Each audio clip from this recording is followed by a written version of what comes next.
Okay, so pergi untuk 5.3 iaitu solid. So untuk solid sama je juga, kita nak explainkan kenapa dia fixed shape and then lebih kepada application untuk proses ni lah, freezing, melting, sublimation dengan deposition. So tadi saya dah bagi tahu objektif awak keluar berkenaan dengan C3 dengan C4 di mana aras tinggi.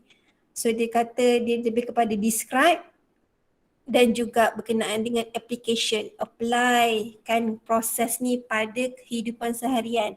Contoh freezing, apa yang berlaku bila awak keraskan air, awak masuk air dalam fridge, apa yang berlaku? Melting, macam mana proses, apa yang berlaku bila aiskrim cair. Soalan boleh kata macam tu, bagilah statement A, B, C, D, apa proses yang berlaku.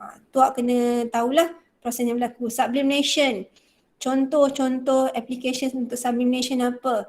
Contoh deposition punya application apa dalam kehidupan seharian. Ini lebih kepada application pada kehidupan seharian. So properties of solid ada dua je, di mana dia ada fixed volume dengan shape dan adalah incompressible. So boleh baca kat situ dia sebab kenapa? Very close together with little empty space. So dia punya forces between particles are very very strong. With low kinetic energy, maksudnya dia punya kinetic energy dia bergerak sangat-sangat slow lah, di mana dia vibrate dan rotate pada position tu saja. Dia bergerak pada tempat dia saja, dia tak bergerak ke kawasan lain lah. Ini contoh dalam bentuk gambar rajah macam mana solid, macam mana liquid punya arrangement. Okay, so tengok pada phase change. Okay, tadi kita dah tengok berkenaan dengan evaporation dengan condensation. Sekarang kita nak tengok yang berkaitan dengan solid, iaitu sublimation, deposition, freezing dengan melting. So nak tengok solid kepada liquid, liquid kepada gas ataupun vice versa. Kita tengok pada pertama freezing ataupun nama lain dia adalah solidification. Jadi solid lah, di mana liquid jadi solid. So bila liquid jadi solid, of course lah dia berkaitan dengan low temperature dan kinetic energy awak akan makin rendah. Maksudnya awak punya particle, solid particles akan bergerak pada kadar yang sangat slow.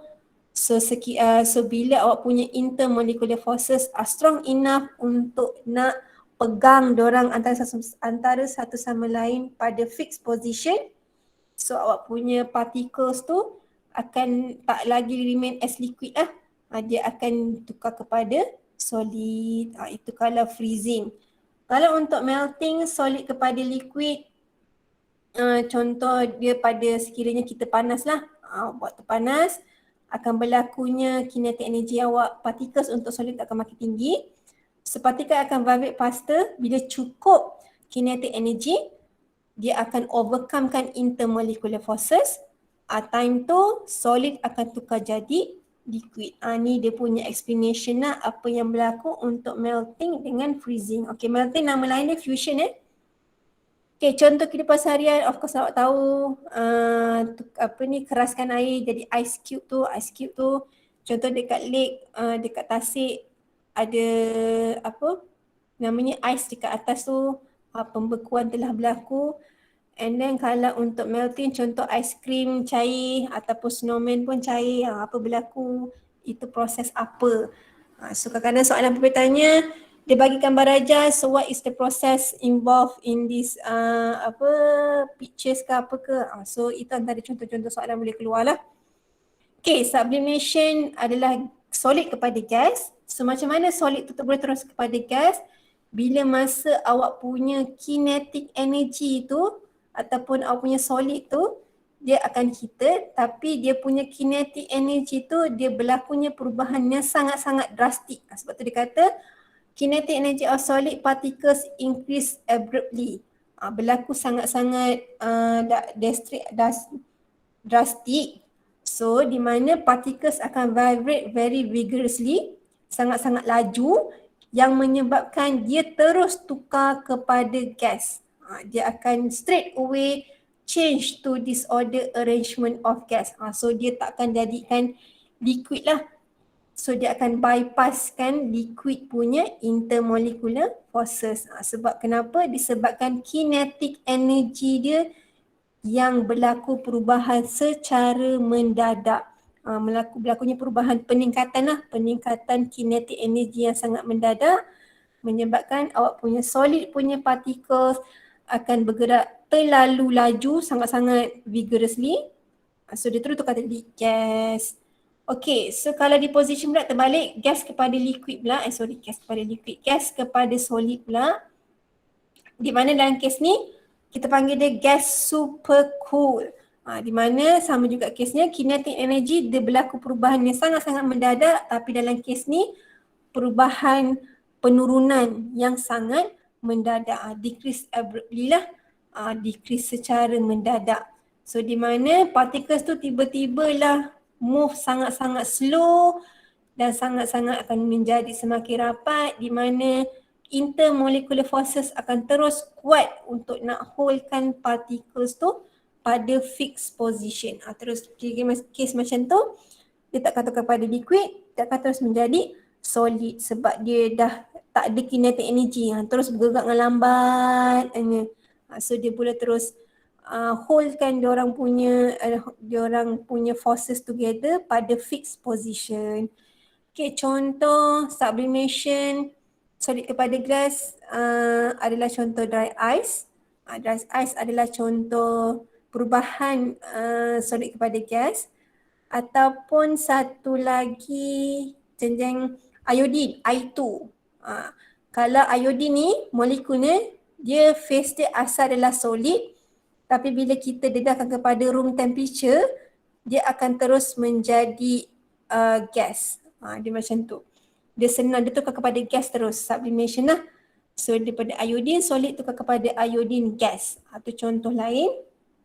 Okay, kalau deposition contohnya snow. Snow tu adalah contoh perubahan phase changes untuk deposition. Ialah daripada gas tiba-tiba terus jadi snow yang ada solid punya. Snow tu lah, tahu kan snow? Tengok daripada gambar tahu kan? Contohnya lah. Tiba-tiba.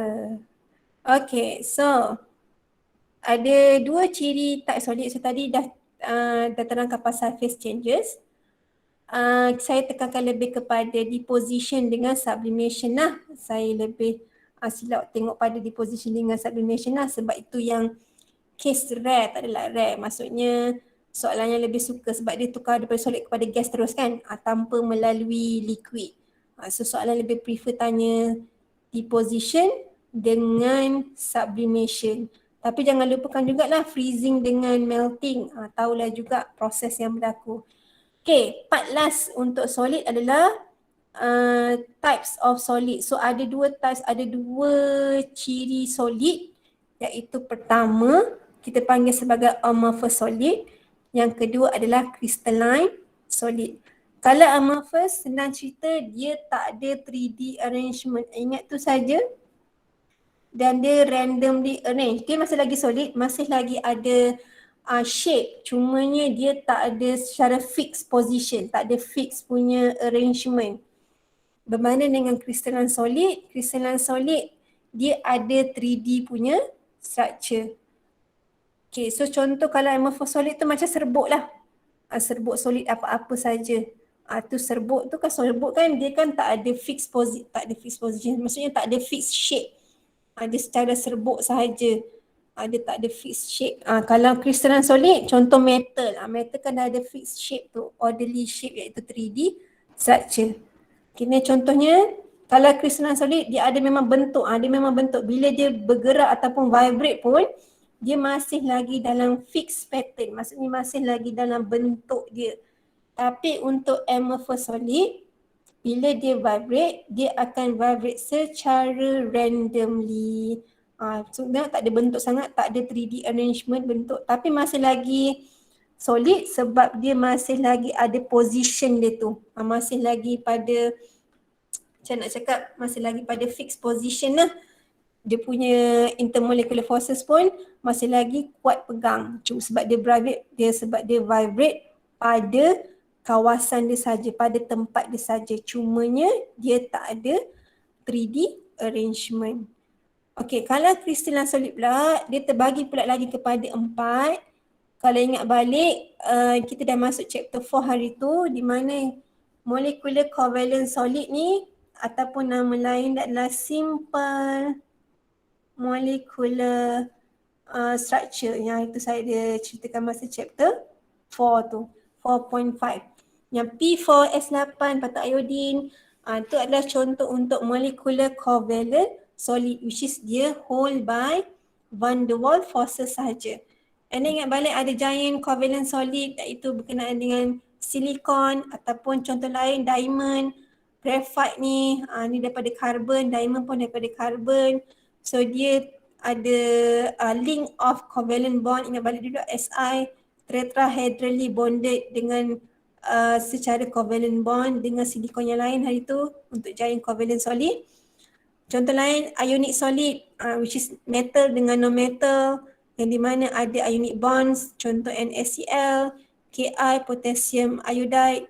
And then the last one adalah metallic solid, semua metal lah.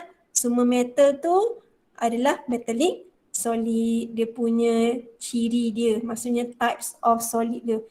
Termasuk bawah crystalline solid. Amorphous solid tak ada, awak tak belajar. So amorphous solid tak ada dia punya pembahagian dia apa, cuma kena tahu crystalline solid ada 4 ni lah. Itu contoh bentuk carbon dioxide, bentuk dia tengok dia ada fix punya arrangement. Bentuk dia memang macam tu. Sama juga dengan giant covalent solid ni, memang bentuk dia seperti itu. Secara naturalnya, secara semula jadinya. Kalau fluorine pun sama juga, bentuk dia macam tu. Dia ada fix arrangement, dia ada bentuk hexagon ke apa ke dengan secara bentuk 3D lah, 3D arrangement. Kalau ionic solid pun bentuk dia macam tu. Dia ada bentuk cubic, bentuk macam tu. Kalau metallic solid pun sama jugalah, which is metallic bond lah hari tu. Dia ada macam slide ataupun atom-atom yang selari macam mana? Ya, itu kalau lukis masa metallic bond tu. So dia ada fixed position, dia ada fixed order arrangement. Okay, so far itu sahaja.